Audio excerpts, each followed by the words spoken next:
బాలు ఎప్పుడు తన సంపాదనని ఇంట్లో ఒక్కరోజు కూడా ఇచ్చి ఉండడు. ఇక వాళ్ళ నాన్న బాధపడతాడని, వాళ్ళ నాన్న కోసం మారిన బాలు అయితే తన సంపాదనని ఇంట్లో తీసుకొచ్చి ఇస్తాడు. వాళ్ళ నాన్నేమో అమ్మాయికివ్వు అంటే, మీనా ఏమో అత్తయ్య గారికివ్వు అంటుంది. ఇక ఆమేమో ఏమంటుందంటే, నీ నష్టజాతకపు చేతులతో తీసుకుంటే ఆ డబ్బుల వల్ల ఇంట్లో ఏం అనర్థాలు జరుగుతాయో ఏమో, నాకైతే వద్దు ఆ శని డబ్బులు అన్నట్టు మాట్లాడుతుంది. ఇక బాలు చాలా బాధపడుతూ ఉంటాడు. కానీ పైకి మాత్రం ఏదో నేను మారాను, డబ్బులు తీసుకొచ్చి ఇంట్లో వాళ్ళకిద్దాము అని అనుకుంటే, మీరిన్ని మాటలు మాట్లాడుతున్నారు. గంటలో ఖర్చు పెడితే అయిపోయి డబ్బుల కోసం ఇన్ని మాటలు అవసరమా అనైతే అంటూ ఉంటాడనమాట.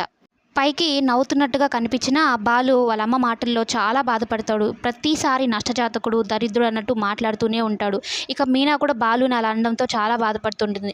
మొదటిసారి బాలు విషయంలో మీనా కూడా బాలుని ఓదారుస్తున్నట్టుగా మాట్లాడుతుంది. మీ అమ్మగారు త్వరలోనే నిన్ను అర్థం చేసుకుంటారు, బాధపడకండి అన్నట్టు బాలుతో చెప్తూ ఉంటే, మీనా మాటల్లో కాస్త ఊరట చెందుతాడు బాలు కూడా. అంటే మీనా మాటలకి కూడా బాలు మారే తత్వం అయితే బాలుకి ఉందని ఇక్కడ అర్థమవుతుంది.